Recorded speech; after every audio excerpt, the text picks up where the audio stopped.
welcome everybody to the last of today's sessions in the Brunel Research Festival. Very pleased to welcome John Englander, who's going to talk to us on the subjects that you can see from the title of the books behind him, Sea Level Rise. I'm Trevor Hoey. I'm Vice Provost for International and Academic Partnerships at Brunel. I'm also Director of the Centre for Flood Risk and Resilience. As John was just asking me about, I put a picture, which I'll show you, of the Greenland ice sheet behind me deliberately, because melting of the Greenland ice sheet would deliver 6 to 7 meters of global sea level rise. And while that may seem like an unlikely prospect, sea level rise is real, it is happening, and we need to know how we're going to cope with that as it happens. And that's the subject of a lot of John's work. John is a marine scientist whose original studies included some economics, and he has, as well as his expertise in the subject, he's become a commenter, a communicator of the science around sea level rise to politicians, to businesses, to society in general. And he, as I'm sure he'll tell us, he blogs, he gives talks, he writes books, he communicates the issue, which is one of the most pressing and important that we face at the moment. His 2012 book, which is the one that's on the left as you look at the screen, was very well received, and the current book that I'm sure he's going to tell us a bit more about, Moving to Higher Ground, has attracted some really interesting and positive comment from scientists, politicians, policymakers in the field. And one that I picked out was from a scientist whose work I know, Eric Rignote, who said, John's book bridges the critical gap between the physical sciences, the public, and policy and governance. And I think that summarises where the critical areas are in sea level and understanding the consequences of sea level rise. And we look forward to hearing from John about this in the next little while. If you have questions for John, please pop them into the Q&A at the bottom of the screen. Use the Q&A rather than the chat, please. It's a bit easier for us to manage. And then at the end, we'll pick up the questions and put them to John. So over to you, John. Thanks, Trevor. You know, as you say, I do get to speak to lots of audiences, and thanks to Zoom, which has imposed a new kind of regime on us all. I'm getting to speak to you from Florida, where I happen to live. The importance, though, and the opportunity to speak to Brunel as part of your research festival, particularly given your understanding and insight into this, Trevor, and also I should recognize Professor Carola Koenig, who actually first brought me to Brunel about 2 years ago for a visit, is a great opportunity, because I can see that Brunel, in its diversity of programs, has several places that the new understanding about sea level rise is important. In fact, it's urgent, and it's an opportunity to rethink not only what people will do with their careers, what they will study, and for the faculty and staff, what they will teach. And we're in a moment of unprecedented change. In fact, it's hard to put it all in perspective. I'm going to try and do that in the next hour. I'm not going to show PowerPoints, the typical slides. I'm going to refer to the map behind me and the ice sheets on Greenland and Antarctica. Those that want to see some figures and graphs and so on can find it in my book. It's not to be cheeky, but I find that the graphs are really compelling, and in an hour format, we're not going to get into them very deeply. Better to lay down some concepts and get people to think at a real macro level. And these are things I can describe very well. If anybody does want to get the book, and I certainly hope they do, the new book, as you say, has been out just about a month or so, Moving to Higher Ground, Rising Sea Level and the Path Forward. And it's available on Waterstones and Amazon, and in ebook and audiobook, and even a hardcover print book for less than 20 pounds. So it's not like an academic book. So I hope people do consider buying it in one of the formats. But let's move on to the topic. We are in a unique era with more technology and information than we can possibly process. It's almost a paradox. We need more information, but we have so much information we can't even find the right information. In an era of dramatic change, it's a good idea once in a while to step back and see if the picture has changed. And the picture of sea level has changed. And in fact, is the one illustration I'm going to use, the map behind me, is the right context. We've assumed that the map of the world, what's land and what's ocean, was fixed. And for about 6,000 years, it hasn't changed much. That's because sea level has been fairly static or stable for about 6,000 years. And when you stop to think about it, that's pretty much recorded human civilization. I mean, sure, there are some bits and pieces that go back from China to even the Middle East that go back maybe 8,000 years. And certainly we know humans and through archaeologic digs have been around for 40,000 years. Actually, humans have been around for a few 100,000 years. But recorded human history, we often think of going back 1,000 years, perhaps in the UK, to certain events, obviously, that are important. But globally, we may get back to the Christian era, 2,000 years. We might go back to the Old Testament era, 5,000 or 6,000 years. But that's about it. And interestingly, for that entire 6,000 years, sea level hasn't changed much. Maybe a half meter, maybe a meter. Not much in the big scheme of things. But what happened just before that should get our attention. Because even though humans were around, we were not having a dramatic impact on the environment. Some, but not dramatic like at present. And if you go back to 10 or 12,000 years, sea level was lower by about 120 meters. I mean, think of it, that in the prior 10,000 years from the last ice age peak, which the cold spot was about 22,000 years ago, the peak of the last ice age cycle, to 6,000 years ago, in that 16,000 years, sea level rose 120 meters. It's mind-boggling. In fact, most people don't know it, and even those that do know it actually would choose to not think about it because of the implications. We've gotten quite used to countries and communities and islands, but continents being defined by the height of the ocean. And for all of our civilization, everything you possibly study in a university setting, and certainly in an engineering program, we don't look back that far. We tend to look back 30 years or 50 years or 100 years, or maybe the 500-year flood elevations, floodplains. We're on the cusp of a new era. And as you said in your intro, Trevor, very appropriately, it's Greenland above me and Antarctica behind me. Those two ice masses hold the key to future sea level.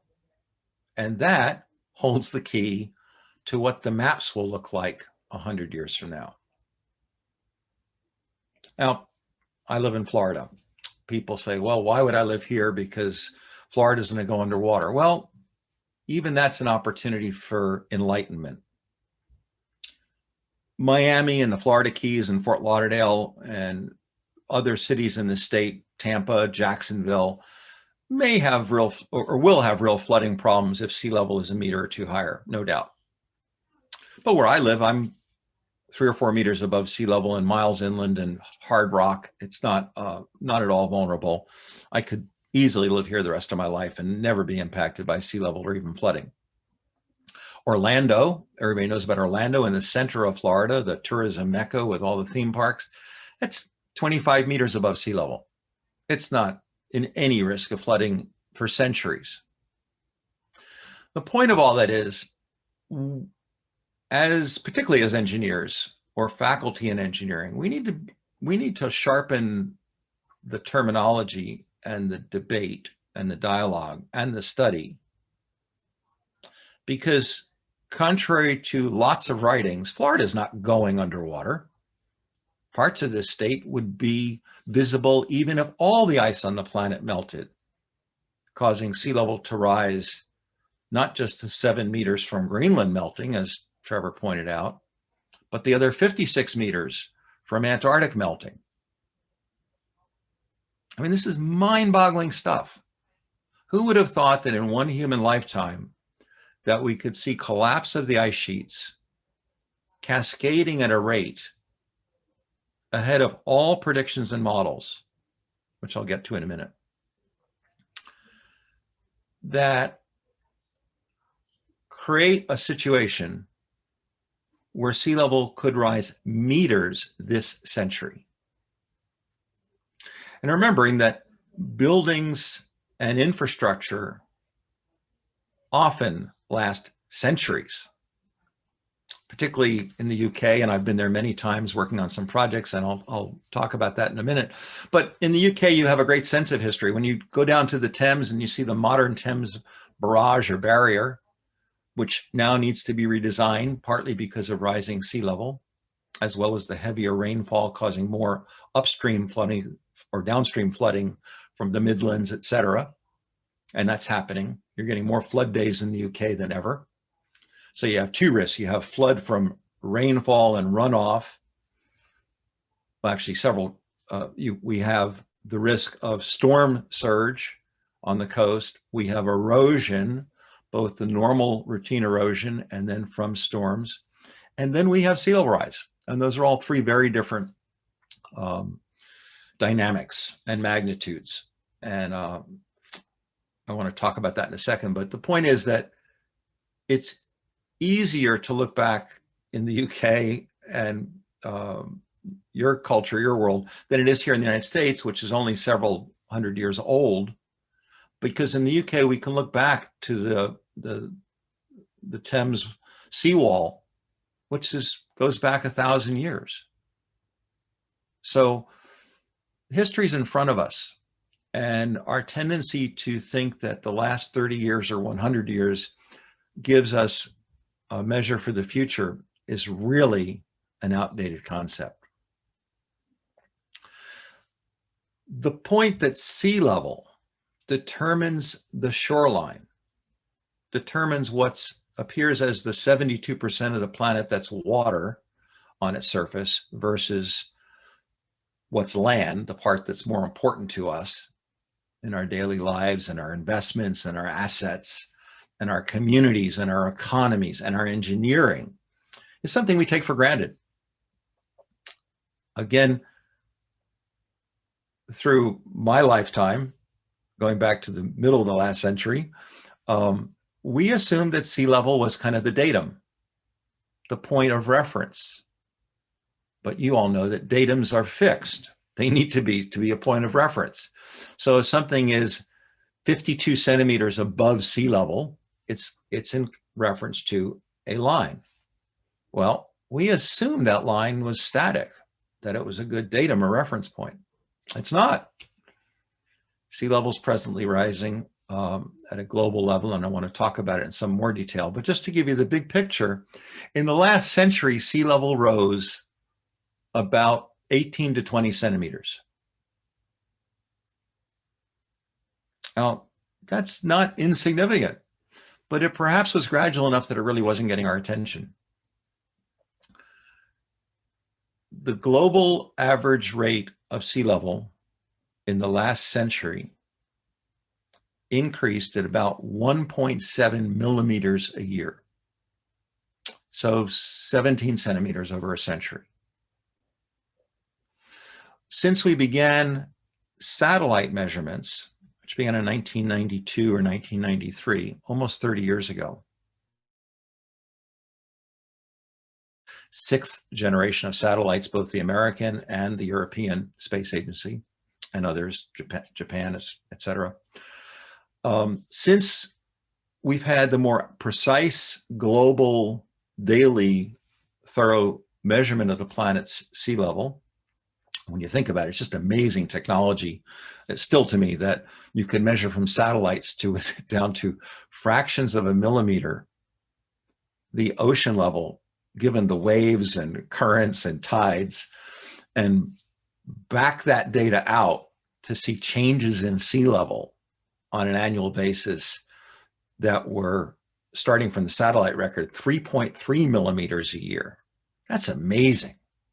I mean, what technology, what engineering, both electronics, geophysical, etc.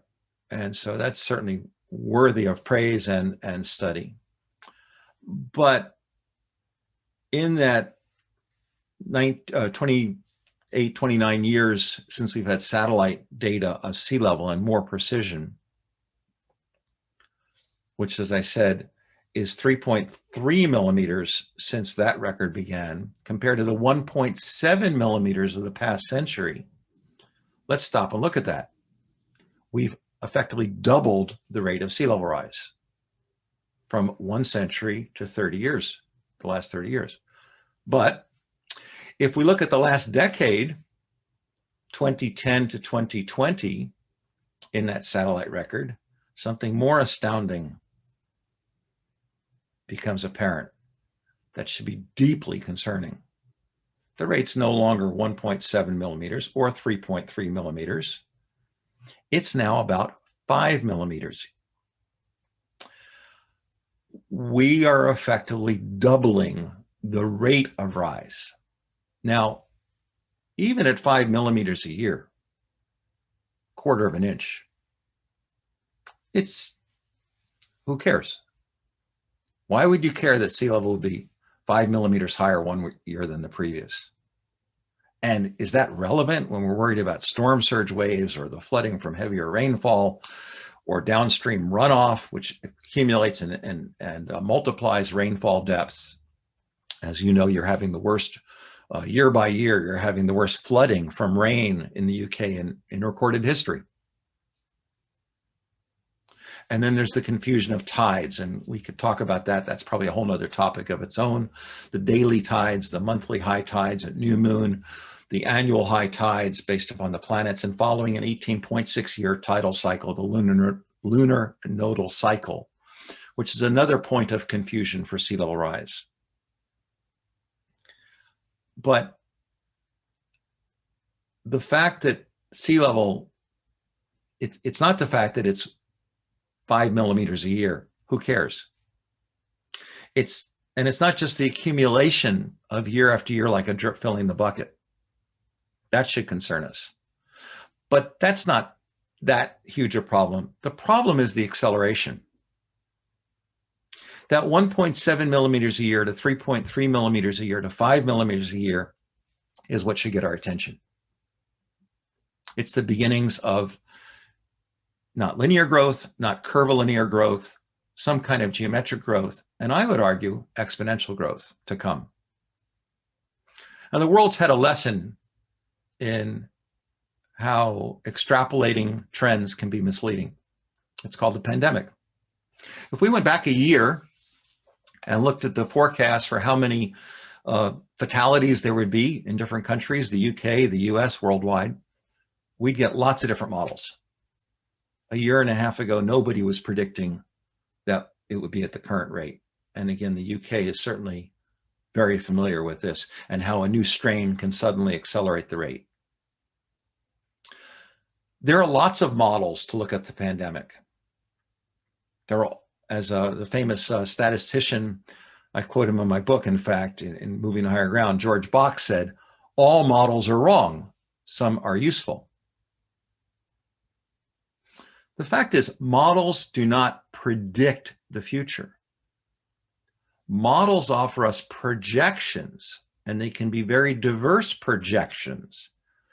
That really, the power of models is to see what is the effect of variables interacting and what is the effect when we vary certain variables, to see the compounding effect over time, which may surprise us. And in fact, with the pandemic, that was done. There were different models that said we could have millions of people die. And then there were certain famous people in the United States and a very prominent address in Washington, D.C., who said, no, we have 5 or 10 cases and that'll just go away. Models said otherwise, but the models were all over the place. And in fact, even today, in May 2021, the models still are in disagreement with practical impact about when do universities like Brunel go back to campus. But the point is that models are just models. You should no more plan your life around the model for the pandemic or the model for sea level rise than you would sail across the ocean in a model ship, or that you would try and fly in a model airplane. They're models. And I'm not disparaging modelers. I think we need to do models. But here's the surprising thing that modelers don't want to tell you, and that get missed in many articles, like articles just in the last couple of weeks in Nature about models for how Antarctica was going to melt and sea level would rise. What modelers, and again, with the greatest respect, fail to point out is that the model, just like the pandemic models, is not a prediction. They're projections. And we need to look at many projections. But we must not take the projections as truth or fact, I should say. Let me be more specific. Because we can't model with any clarity how Antarctica is going to collapse and melt. And again, it represents potentially 56 meters of sea level rise if it all were to melt. But things are happening very quickly. What the IPCC, the Intergovernmental Panel on Climate Change, part of that UN effort to study climate, the Framework Convention on Climate, leading up to the next one will be the conference will be the Conference of the Parties, is COP26, will be in Scotland in November. When it looks at sea level, and in the current version, the 5th assessment report, it shows 4 scenarios for warming and sea level rise. And the 4th scenario of the 4, the most severe case, says that sea level could be 92 centimeters higher by the year 2100. Now, most readers read that as if that's not only factual, but a good overview of science opinion. They don't read the pages of footnotes, which I explain in my book, by the way, that point out there's a little problem with that 92 centimeters. It basically excludes melting from Antarctica. Well, it includes 15 centimeters in a worst case scenario. But that's not what scientists believe. But it's the only part that they can they can show in the model to have validity, and then they extrapolate that as if it were to the whole. That's nonsense. I mean, just with reference again to the IPCC, their worst scenario for warming, assuming we don't get greenhouse gases under control, what they call RCP 8.5, is that the world could warm another 3.3 degrees Celsius on top of the degree we've already had. And just to be clear, since most of you probably haven't looked at that document in any detail, it's a huge document. And the debate about policy, to be clear, we're arguing, the world, debating about whether we should try and get off fossil fuels or remove carbon dioxide out of the atmosphere by extraordinary means, so as to stop the warming at 2 degrees Celsius. Now remember, we've already had a degree, so that's another degree on top of the degree we've already had. But many scientists say, you know, it's just not practical. I mean, these projections that by the year 2060, 40 years from now, that we will have 0 net emissions. Many experts say that's just not realistic. But even those who say we should aim for that, and that's fine, we should aim for that. and those of you working on the energy part, power production and or ways to get carbon dioxide out of the atmosphere, aim for keeping the warming to another degree or even another half a degree. That's great. We should do that. But let's be realistic. We're already 1 degree warmer than in thousands of years. And that's attributed to the addition of greenhouse gases. And at the current degree Celsius that we have, a couple of things to note. Greenland is melting faster and faster, as Trevor's witnessed there with students, I guess, a couple of years ago. I tend to go to Greenland about every year with a fact-finding trip. We'll be there in August. And it's very visible in Greenland, as he knows. But there's another thing in the Arctic I'd point your attention to. To the left of Greenland is the Arctic Ocean. We think of it as a frozen sea. On many maps, it shows up as white, as if it were Greenland, which is a frozen island, or Antarctica, which is a frozen continent. In our lifetimes, the Arctic was seen, in fact, most people assumed it was land like Antarctica or Greenland. It's not. It's a sea, the Arctic Ocean. There is no land in the Arctic, around the North Pole, I should say. But when I did my first dives into the polar ice cap in 1985, we had to drill through 3 meters of ice. That was normal. You can't find 3 meters of ice in the Arctic anymore, floating in the Arctic Ocean. The melting is happening so fast that we're down to thin ice, and the models have not kept up with reality. The actual decline in Arctic sea ice coverage has been falling off the map, or off the charts, I should say. The models are all wrong. They have not managed to find the feedback loops that accelerate the facts. They have lots of lines of code for the models for the sea ice, but as Professor Peter Wadhams, a colleague from Cambridge, and others have pointed out, all the models are wrong. What we do know is that it's unmistakable that the Arctic Ocean is becoming ice-free, way ahead of the models. That's one important proof that models can understate. So we must not get too wrapped up in the models. They're an important tool. But the bottom line is this: both with the disappearance of the Arctic ice sheet around the North Pole and the melting on Greenland and the accelerated melting on Antarctica, they're ahead of the models. And the models can easily mislead us to understating what's going to happen. There were 2 different studies in Nature in the last 2 or 3 weeks, and there was a study by a Harvard graduate that was featured in the cover of the Harvard Gazette. Each of them talked about improving the models. And again, I don't want to be seen to disparage the modelers. But here's the deal. The models do not show us what we know happened in geologic history. Not even close. The models do not get us to that period that I started describing a few minutes ago, when 11,000 years ago, sea level was rising at 5 meters a century. 5 meters in a century, over 30 centimeters a decade. I mean, imagine that. That happened in recent geologic history.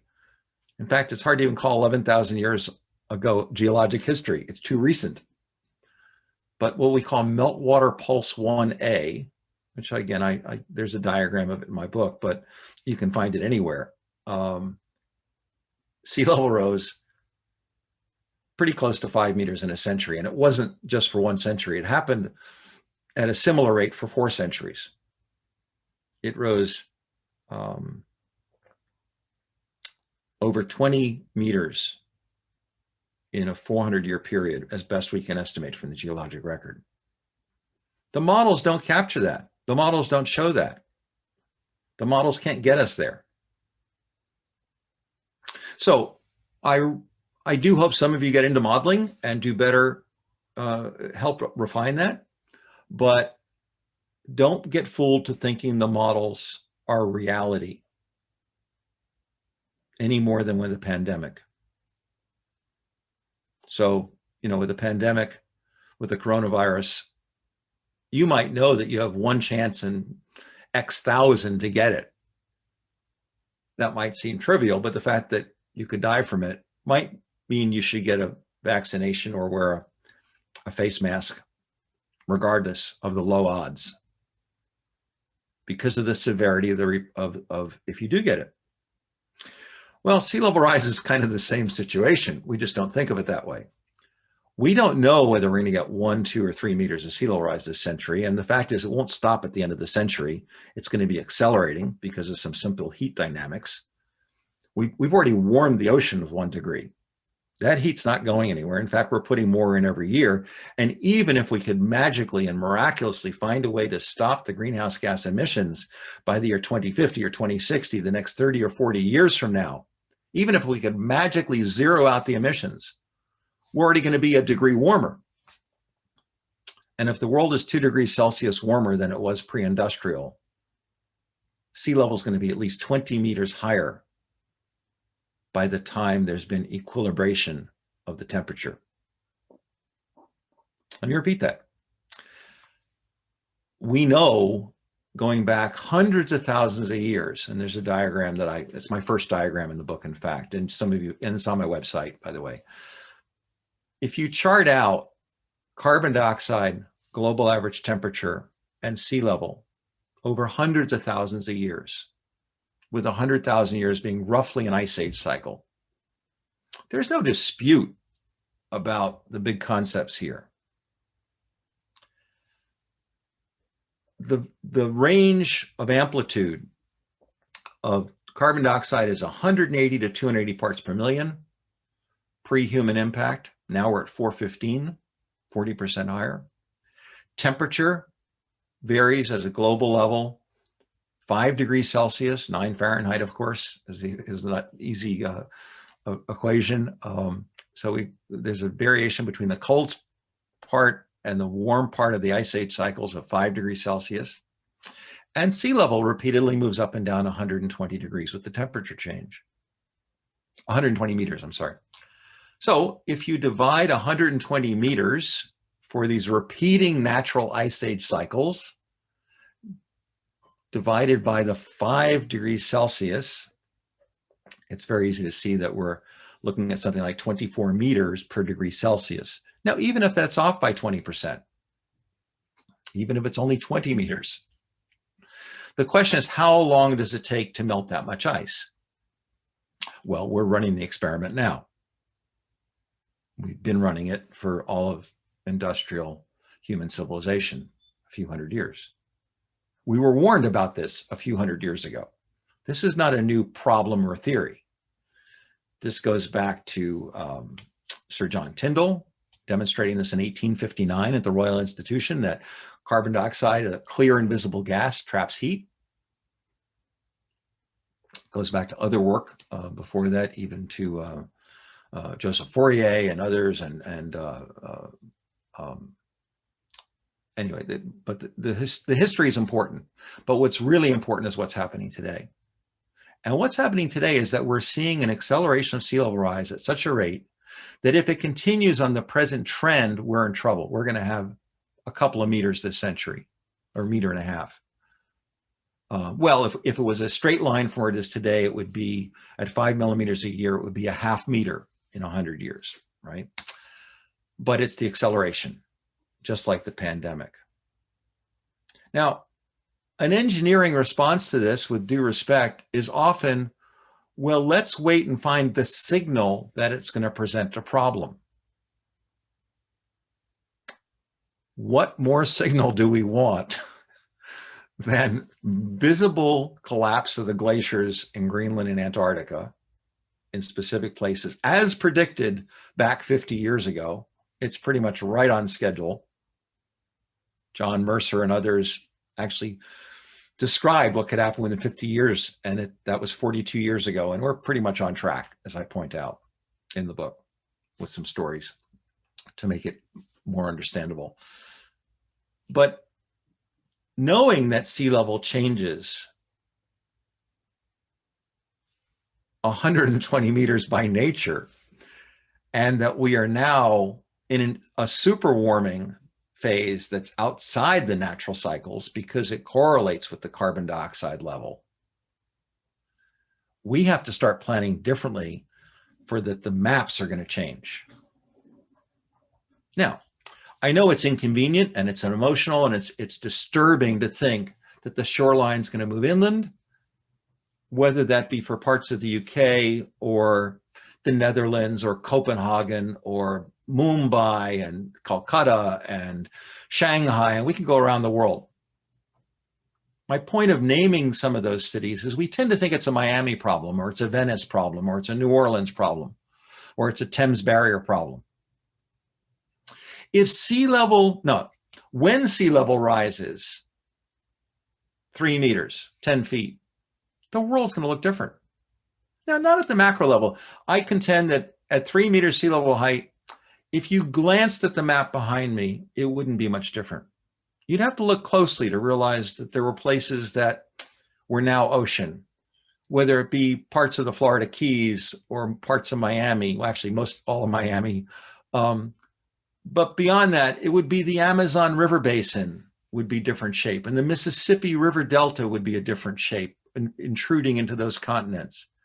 Certainly in India, Bangladesh, Vietnam, parts of China, we could go around the world. But it's lost in the detail. And yet the truth is, as we all know, civilization developed on the coast for good reason, for water transport, for beauty, for fisheries, for recreation, whatever, for shipping though, primarily, and water power, pre-electric. So not just on the ocean, but on rivers where there was water flow.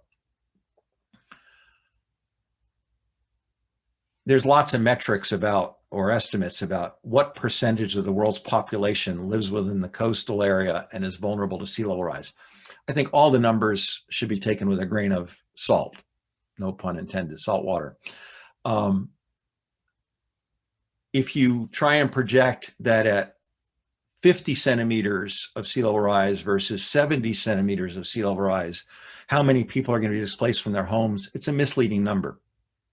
I mean, if the water floods more and more, or at king tides or extreme high tides, these things are going to affect your plans to move, but also government policies and efforts to hold the water back, which is what we're doing these days. We need to see a bigger picture. We need to start designing differently. Dr. Koenig was part of a study group headed by Dr. Tim Fox at the Institute of Mechanical Engineers, IMechE, in London, that I participated in 2 years ago. And their report, which I have somewhere within reach here, it's called Rising Seas, the Engineering Challenge, is available on their website. And it took this information and looked at it from a mechanical engineer's professional standpoint about what should we plan for the future. And they actually embraced a tool that I'd created called the 9-box matrix. And it's very simple, but it gets to a concept that I was flattered that they found useful. We're doing the wrong thing with looking at sea level rise estimates. As I said, the IPCC report looks at the possibility of 92 centimeters this century, but doesn't draw attention to the fact that they know they're not putting Antarctica in because they can't quantify it to the right specificity. And as a result of that misunderstanding or ignorance, we have agencies all over the world, including like HR Wallingford in the UK, which is an incredibly competent and sophisticated hydraulic modeling agency with, I guess, the world's biggest wave tank now, I think, which I was pleased to visit a year and a half ago. Well, they're running different sea level models, but they're using the IPCC numbers. The worst model they were running by the time I had visited in January 2020 was following 92 centimeters of sea level rise. And I said, why don't you crank in 2 meters? Well, the IPCC number. And then I pointed out the IPCC doesn't contemplate, or the number doesn't really look at the possibility of sea level being 2 meters higher. And yet it's in the literature, but it doesn't meet the IPCC's own rigid rules for what can be included in their models and projections. So we're fooling ourselves. Now, when people say, well, when we have clarity on how sea level rise, then we'll adapt. Excuse me? You're going to wait till the water arrives and then begin adapting? That would be like saying we'll design for an earthquake after the earthquake has occurred. Or we'll do better coastal defenses for hurricane waves after the hurricane shows up. No, and in fact, with sea level rise, it's the opposite. Because ice melts at 0 degrees,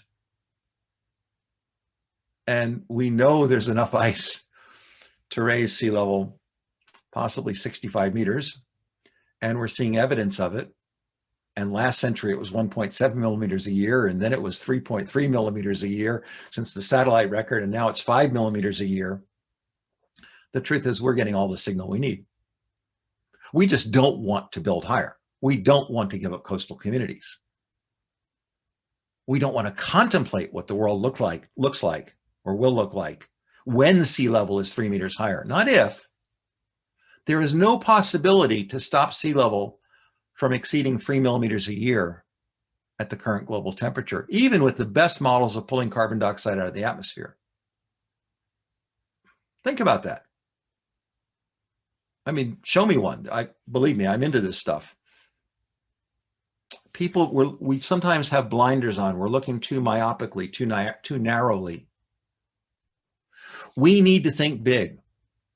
We are the first generation that has to contemplate how to deal with greenhouse gases, how to deal with producing enough energy for the world, had to deal with the 8 billion people in the world, headed to 10 billion people in the world, not just in developed countries like the United States and the UK and Japan, but in the developing nations, and particularly in the low-lying places like Bangladesh and Pakistan and India and Vietnam, just to name a few, and parts of China. We've really got to wake up, and it's got to start with engineering approaches that are different and enlightened, and it's got to start, or if I'm not being too opinionated here, I guess, it should start with places like Brunel. And I'm delighted the fact that you put on this research festival, and I'm delighted that I've been invited to kind of give you some,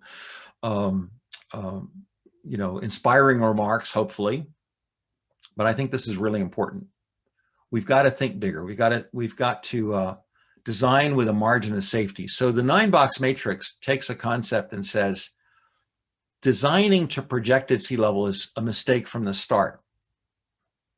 It makes no more sense than designing a bridge and calculating the load of maximum cars and trucks and designing the steel to that number. You don't do that. You have anywhere from a 2 to 4x margin of safety. What about an airplane? Do you design it to the G-force load on the wings or the weight? No. There's a margin of safety. Well, we're doing the dumbest thing possible with sea level rise. We're looking at projections from a scientific report, not intended to be an engineering foundation document, that says we could have 92 centimeters of sea level this century, and not realizing it doesn't include Antarctica, and not recognizing that buildings and infrastructure last 50 to 100 years. And the building that is designed tomorrow and approved will likely be here 100 years from now. Now, it can go underwater early and we can write it off, but think about the economic effect, the disruptive effect by underestimating and saying, no, we'll build tunnels and bridges and a new Thames barrier and stuff, and we'll design it for 92 centimeters over the next 100 years of sea level rise. But what happens when it's 2.5 meters? The truth is staring us in the face. It's unmistakable if we just step back and look at the big picture behind me. The world is going to look different. The coastlines are going to move inland. We are going to lose hundreds and thousands of coastal communities. Some may build themselves up and elevate them. That's possible. But we need to realize the sea is rising higher, and it's rising higher at a faster and faster rate. And so the 9-box matrix and what was incorporated in that IMECI report, which I would suggest you look up, it's only about 30 pages and rather plain speak, that embraced was to say, you need a margin of safety. And if you look out 30 years, 50 years, and 100 years, that's our 3 columns. And my 3 levels were low risk or low sensitivity of risk, medium, and high. That becomes our 9-box matrix. And to say the guidance for designing for future sea level should not be based upon the projections for sea level. It should include a margin of safety. Now that should vary. Whether it's a soccer field or a nuclear power plant should affect your margin of safety. And that's the 3 columns, or sorry, the 3 rows. But looking ahead 100 years, even if you think you may only own the house for 30 years, is important. Because when you go to design it, the design criteria needs to look at a worst case. And it's particularly valid for sea level rise for this reason. Even if we get the speed and the year and the height wrong, nature will catch up to us. We know that. It's not just following the last few 100,000 years of ice age cycles that go up and down 120 meters.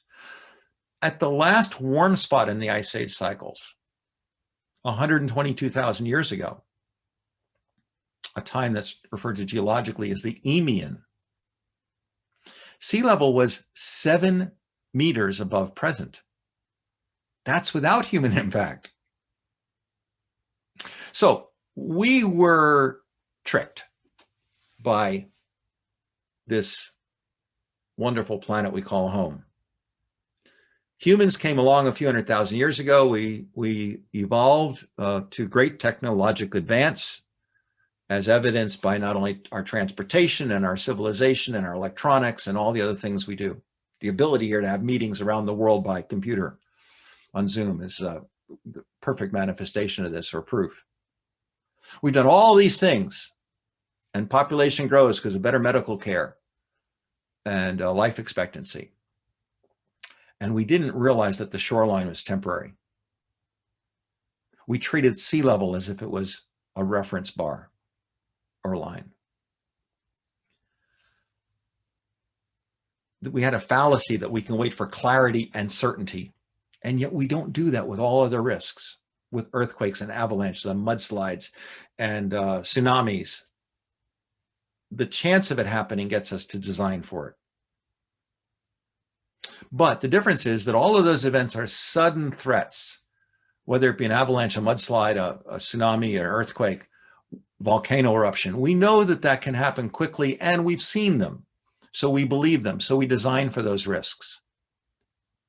Humanity has never seen sea level higher than it is today. The last time it was higher was 122,000 years ago. Now, some would believe that when sea level rose back then, and more recently in the meltwater pulse 1A, the era since the last ice age peaked 22,000 years ago, when sea level, when sea level was down 120 meters, that the flood that's described in the Bible and the Quran and various native texts and the myth of Gilgamesh and so on, with the water rising quickly. Many believe that the rapid rise of water 11,000 years ago was actually the parable or the base of those stories of water rising very quickly. And that well may be. That's for others to study. What I want to leave you with, and before I now take questions, is that rising sea level is a game changer. It's not in your books, not in the normal academic books. And our tendency to want to think that the future 30 years is dictated by the last 30 years or going back more safely the last 100 years is equally nonsensical. It worked if we lived in a stable world. In a stable world, statistically speaking, the next 100 years should be similar to the last 100 years. And if you went back 500 years, it gets even more predictable and reliable. But the problem is we're not in a stable world. We're in a world where the ice sheets of Greenland and Antarctica are melting. And even if we magically make electricity without adding to greenhouse gases starting tomorrow, the ice isn't going to stop melting. We've already warmed the oceans 1 degree Celsius. Take, as I say in the book, take a pot of water, put it on the stove, put a block of ice in it, let the water cool down a bit, and then turn up the heat, which is what we've done. Then turn the heat off. The water's still going to melt because we put heat energy into the water, the pot of water on the stove. Well, we have warmed that pot of water behind me, the blue stuff, 1 degree Celsius. There's no realistic projection to stop the warming at anything less than another degree. And I would argue it's probably more than that. Back to the projections, the IPCC and all climate experts in the world are looking at these scenarios of, given the 1 degree we've already warmed the planet, can we somehow engineer that out by removing carbon dioxide? But regardless, even if we fail, are we going to be able to stop the warming at another degree Celsius or ½ degree Celsius? Yet the current trajectory and path we're on has us warming another 3.3 degrees Celsius. And again, dividing sea level by temperature says the ratio is about 20 meters per degree. Even if it's half of that, even if it's 10 meters per degree. We need to start designing now. We need to start engineering now for a world with higher sea level. We need to think boldly. Safety and reticence, or caution and reticence, and saying we'll design for it when the problem arrives, is uneducated, it's naive, and with the greatest respect, I would argue it's negligent. I mean, if you lived in a situation where there was a dam upstream from you and it was crumbling, you wouldn't wait for the dam to crumble before you moved your family. So I hope I've given you food for thought. I'd be glad to answer a few questions. You'll find a lot more information in Moving to Higher Ground, Rising Sea Level and the Path Forward. I hope that this inspires you to rethink what you're studying, what you're going to do now that you're a graduate, what you're teaching. We need to think bigger. And Brunel's newly announced CFR2, the Center for Flood Risk and Resilience, is a wonderful opportunity to try and look at the real world truth that in a world that's changing, besides resilience and adaptation to sea level rise, that we need to think realistically about risk.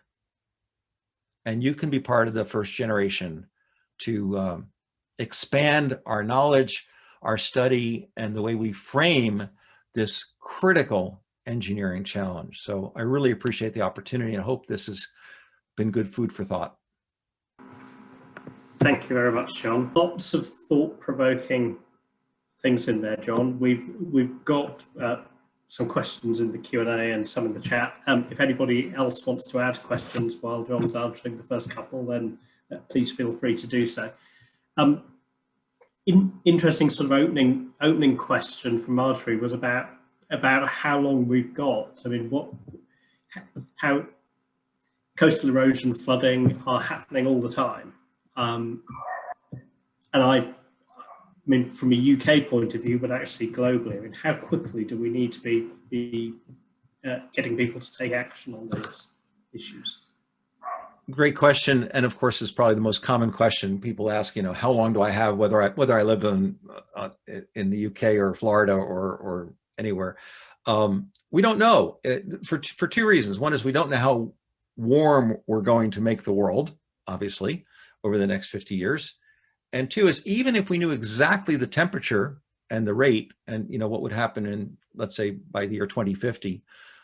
As you know, Trevor, we can't predict the collapse of that Greenland ice sheet to specificity.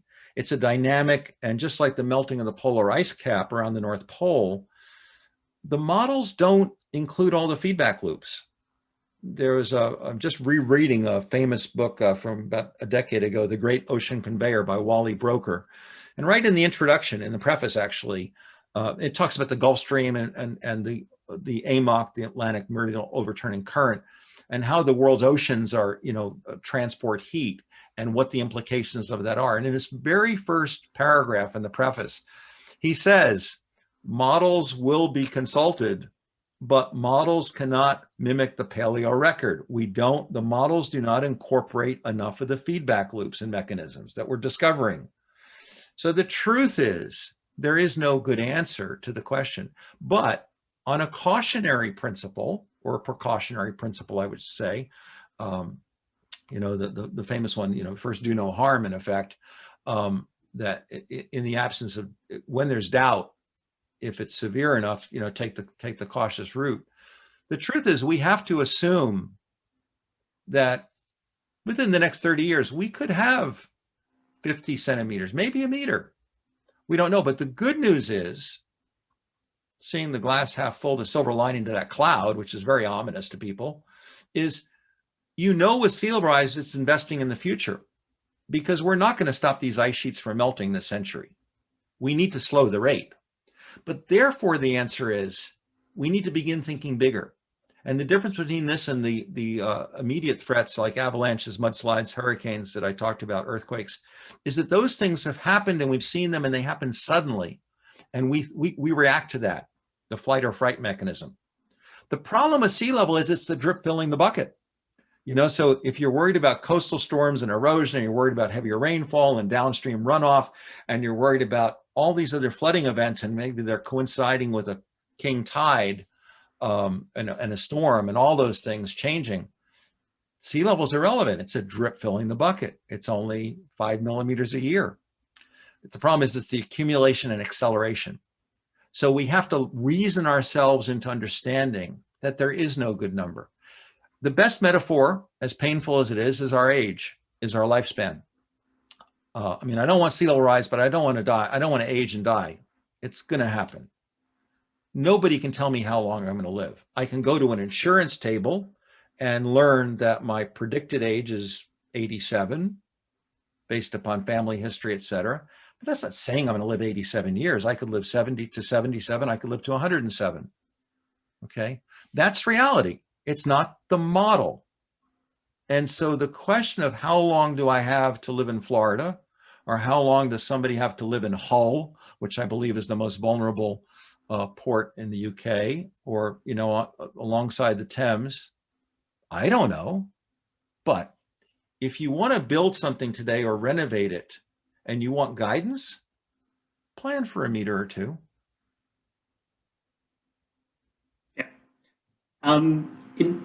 Interesting. Lots of questions we could follow up on, but there's a couple more have come in. Carola's asked, what areas of long-term investment into R&D do you think that policymakers, funding bodies should be targeting? Thanks, Carola. I think that we need to know that the efforts to slow the warming, which gets back to the greenhouse gases and how we produce our energy, lots of people are working on that. That is the thrust of most engineering effort today, how to produce the world's energy needs without making the world warmer, or possibly how to geoengineer cooling for the planet. And I would say there's tens, if not hundreds of thousands of engineers working on that, and that's in good hand. It's a challenge of its own. The challenge I will speak to in response to Carola's question is, what we need to do is change the debate and dialogue and understanding about what's going to happen with sea level and the coastline by reframing the debate. And we should start thinking about short, medium, and long term, as I said, the 30, 50, 100 years from now, so the year 2050, 2070, 2120, and think of different risk sensitivities. That's a language thing, whether you use the 9-box matrix or not, and you're welcome to. That's a way to reframe the debate, which is important. we need to look at worst case scenarios and be clear that the 92 centimeters by the year 2100 in the IPCC report is not an engineering guideline. It's a scientific statement of what components can we add up and get to a total, and then recognizing that Antarctica is kind of a big question mark. So we've got to rethink our approach to engineering, where we think that the next 30 years is based upon the last 30 or the next 100 is based upon the last 100. We've actually got to do something that engineers are very uncomfortable with, which is to say, in the face of uncertainty, we're going to plan for an X factor. I mean, an unknown. But the truth is, once you look at this with clarity, because this will mean re-engineering the coastline all over the world. So it's either the worst thing an engineer or an engineering student could hear, or the most exciting. And I just want to dwell on that for a second. If you think about it, we've been taught to measure something, extrapolate it, do the curves, and then put a pin on it and design to it. That's how engineering's been done, and insurance and finance. But the truth is, the uncertainty about sea level rise, but looking back into the geologic record, makes clear that we're going to have meters of sea level rise ahead of us. We have to engineer differently, knowing that we have this human longing to keep the shoreline where it is, where grandma's house were, where our parents are buried, where we grew up in summers or whatever. But one needs not look any further than not only what's happened in different parts of the world, but the doggerel banks. I mean, if you go back, back to when sea level was down 120 meters, the UK was attached to the European mainland, right? We know that from history. So we have to design for the future, taking that reality into account. And the truth is, it doesn't mean scrapping our engineering history, but it means adding a whole new chapter. And really interesting. There's an overlap there with how some river flood management works or people have been thinking in terms of probable maximum flood. One day the probable maximum flood will happen. So we may not engineer for it, but we've got to be able to cope with it when it happens. So we need to think of it differently. And on the same line, Rob has opened up what I suspect is an area of debate that could keep us here all night. He's saying, is it ethical to accept that some communities will disappear whilst others will engineer their way to a prolonged future? I'm not going to get into the ethics of it. I think that,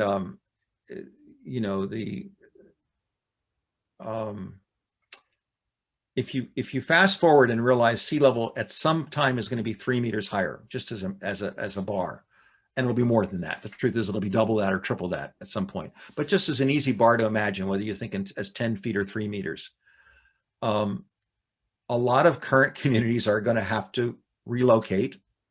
A few might find ways to elevate.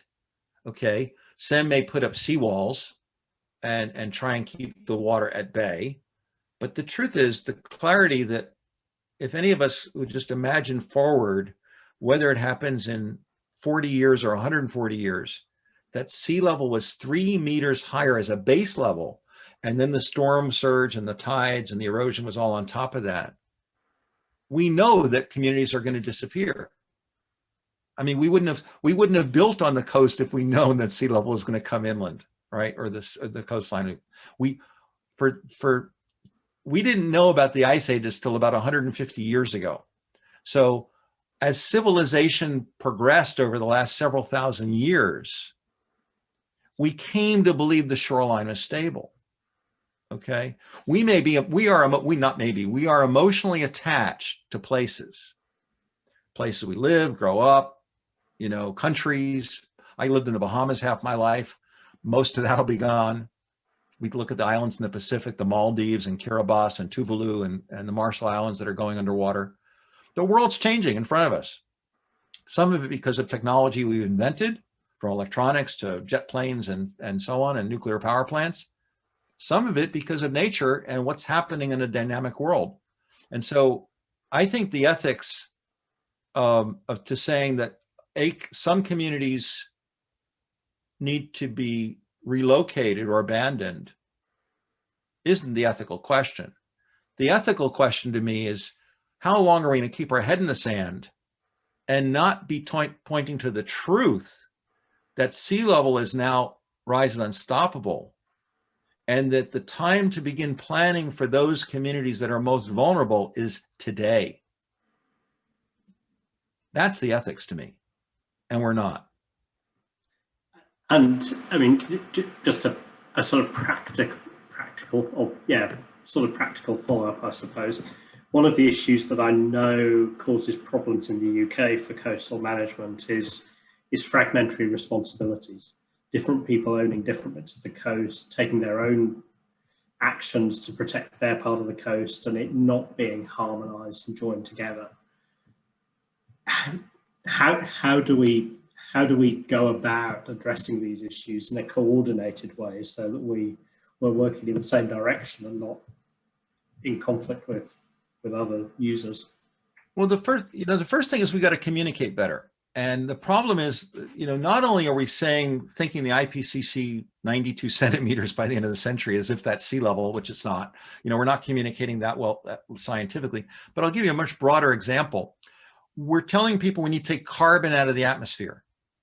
We're not taking carbon out of the atmosphere. We're taking carbon dioxide out of the atmosphere. We're trying to. That's hugely different. Carbon, as we know, is an element. It's black, like carbon black. If we're taking carbon out of the atmosphere to solve climate change, that would be like saying that this glass of water, I'm drinking hydrogen and oxygen. I mean, we wouldn't say that. We wouldn't say, I think I'll have a glass of oxygen combined with hydrogen, right? But that's what H2O is. The scientific community is doing a disservice by saying we need to take carbon in the atmosphere as an equivalency for carbon dioxide or methane or nitrous oxide, the greenhouse gases, because it leads to people misunderstanding and confusing clear, invisible greenhouse gases with black soot that came out of power plants that was another kind of pollution.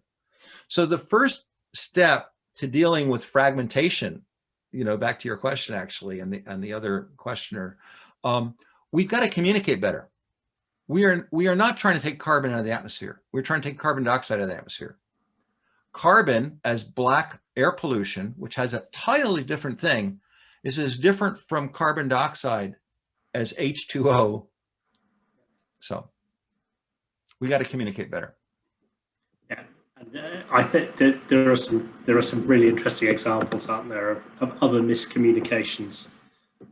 Nice one in your book. You talk about warming leading to more snowfall in Antarctica, which is true, but it's at such a trivial level compared to melts that actually.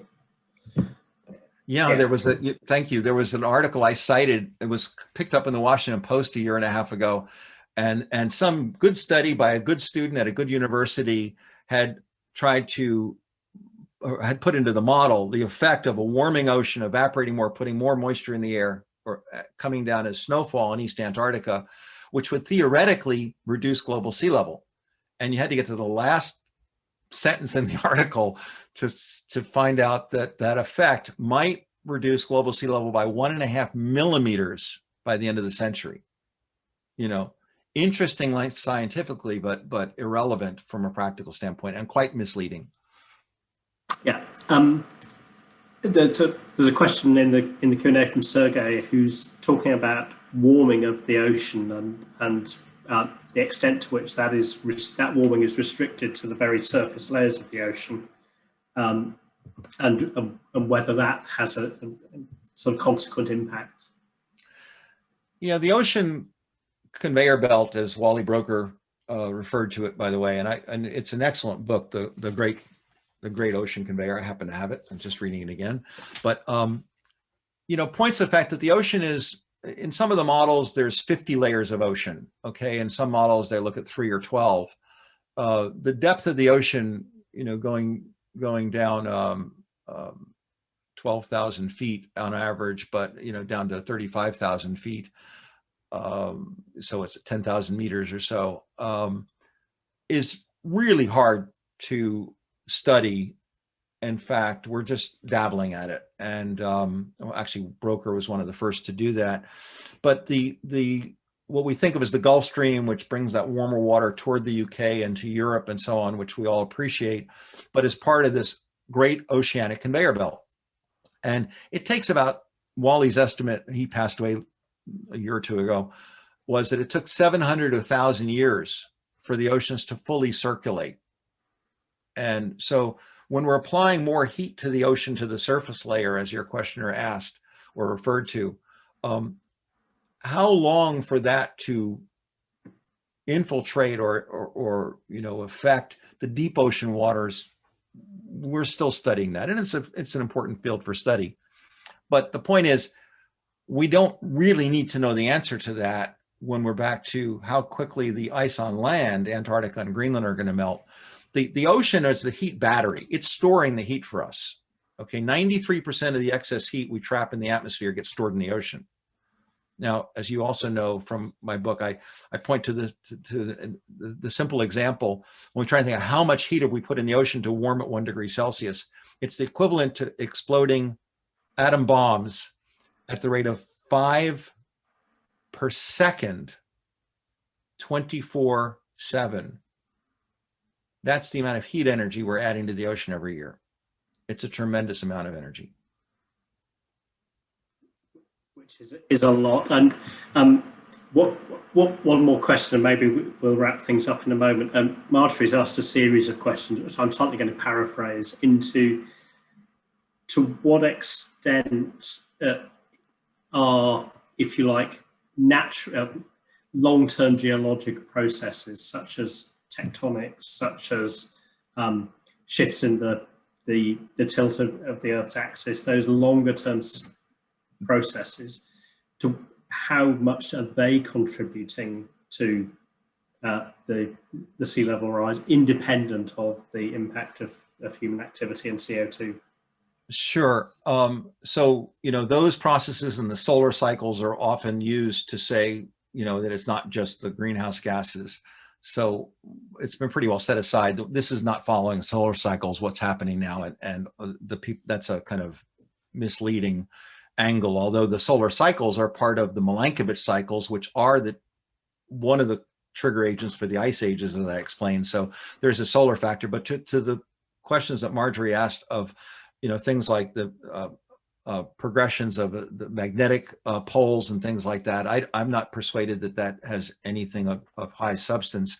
The plate tectonics is more interesting, but probably the biggest effect is that as the ice on Greenland and Antarctica melts and relieves the burden, the weight, those landforms are going to rise up, or uplift, the opposite of subsidence, and they will cause more seismic activity in terms of plate movement as we unburden, or as the water levels deepen in the ocean. So there is a relevancy to that, but again, we don't really have to look further than the ice age cycles of the last 2.58 million years and understand the Milankovitch trigger, which has been pretty well documented since 1938, Milankovitch research, and then some of the other variables of, like melting of the Arctic sea ice and trying to get these models better, which is good. But again, we have this big picture that's very clear. We know that we've had an Antarctic ice sheet for 30 some million years. We've had an Arctic ice sheet for 3 million years. They're disappearing. That we should look at them, but it's a temperature, ice, sea level, shoreline equation, and at the largest level. And all those other fields of study are great. I would encourage them. But if we're going to engineer infrastructure and buildings and economies because of the ethical implications of that, we must not lose sight of the simple fact that we know through very clear geologic history that the Earth has had periods with no ice, and there have been periods when it's been highly frozen, what we call snowball Earth. 100 million years ago, there was no ice at the North Pole. There were alligators up there. Okay, back in the dinosaur era. So let's not lose sight of the knowledge we have and confuse ourselves by all of these interesting, related intellectual questions. Okay. This is not a tectonic problem. Okay. I mean, there are tectonics that will result. We'll have more earthquakes as we unburden Greenland and Antarctica. Yes. Okay. But our problem really comes down to something very simple. The world had a natural warming and cooling cycle that's been fairly stable for 2.58 million years, the Pleistocene, what we think of as the ice ages. There were other natural cycles before that. We have now departed that to the Anthropocene, right? We are affecting the climate. We are warming it by liberating fossil fuels or burning them, okay? We are changing the planet's temperature. A warmer planet will have less ice, higher sea level, and the shoreline will be inland, and communities will disappear. And our ethical responsibility is to be honest, to communicate well, so that future generations say, well, starting back in 2021, with a lecture at Brunel University, sorry, tongue in cheek, but that there was an awareness that our engineering needs to change, that the next 30 years aren't going to be like the last 30. The next 100 aren't going to be like the last 100. So designing to the 100-year floodplain or the 500-year floodplain is nonsense. We're getting 100-year floods every 2 years now. We have to design differently. We have to design in the face of uncertainty. That's contrary to our training. Yep. It's an opportunity for greatness. I believe that just as in 1859, what was his name? Bazalgette, I think, was the guy who engineered the Great London Sewer System that's still in use today. I believe that the people today, engineers who say, wait a minute, we're missing the big picture. Let's design for a dynamic coastline. Let's design for sea level that's rising and might get back to what happened 11,000 years ago. Let's rethink the coastline. That's the ethical risk, and I think the professional opportunity.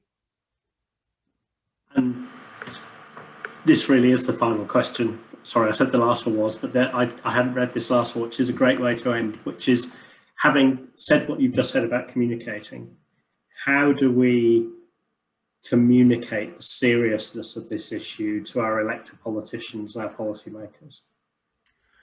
Great question, and really important. We've got to find common language. We should not use jargon. Even things like mitigation, for example, which is a common word talking about in climate.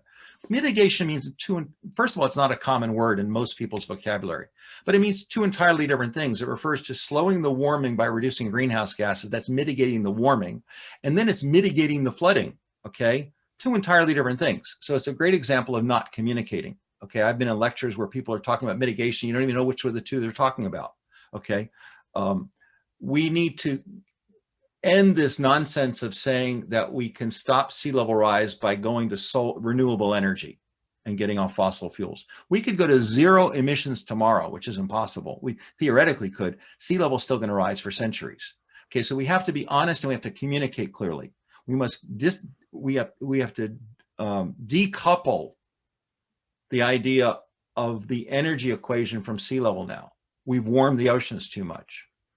We have to stop confusing people with saying taking carbon out of the atmosphere when we really mean carbon dioxide. Otherwise, we'll perpetuate this thing where people confuse clean air with greenhouse gases, which are invisible. We have to begin to talk about the future being different, and think out in different timescales, whether you use my 30, 50, and 100 years or something else, fine. But the IMEC group and others have found that to be a useful metric, because 30 years is a home mortgage.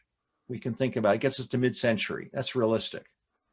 It doesn't tell us what's going to happen tomorrow, but it does help us see the future. And then 50 years out or 100 years out are within the design life of most structures that are being engineered today. So we've got to frame things properly, use plain language, find ways that are intuitive to communicate, not jargon and not shorthand, because that will leave confusion. So I hope the language in the book is helpful. I appreciate that there's 20 or 30 people that have been on this call. The truth is, as you know from my end of the book, Trevor, and I mean it sincerely, we tend to think that the solution is an engineering one or stopping the warming, and both those things are really important. But the most important thing that anybody can do is educate themselves by doing things like this. But most important, educate your friends, family, neighbors, business colleagues, investors, whatever. Okay, they don't understand this. Spread the word. Whether you use my book or my slides, which I tell you how to get in the book and so on, we all have an obligation, to an ethical obligation and a professional one and an intellectual one, to help people understand the world that's happening and get rid of the confusion. We need to clear the air of the misunderstanding, and everybody can do that. That's a really good and clear message on which to end. And as well as all the people who've been here this afternoon, we'll be using the presentation today with our students and colleagues and passing the message on. Thank you very much, John, for really informative talk and some great answers to some really thought-provoking questions. On behalf of everybody here, we extend our thanks to you, and thanks to everyone who's joined us. And I think it's a bit difficult in a virtual room to give a round of applause, but here's a virtual round of applause for you. So thank you very much. Thank you, Trevor, for the opportunity, and thanks to Corolla for suggesting this. And I seriously mean it, that as you all look at next semester and even years beyond, think about how to bring this into coursework and studies, and not just graduate programs, but even undergraduate. This requires new teaching, new paradigms, new concepts. So Corolla and I have talked about this a bit. How could courses be changed to incorporate some of these concepts? And if I can help you in the future, I'd be glad to. I think that Brunel has an important place in the pantheon of engineering schools, not only in the UK but in the world. And I'm really delighted that you've taken this time and focus to make this part of your research festival. Thank you very much. With that, good afternoon to the people in the UK. I guess it's just about afternoon in Florida, is it? Yes, it is. Correct. Yeah. All Have right. a great rest of the day. Thank you, everybody. Thank you.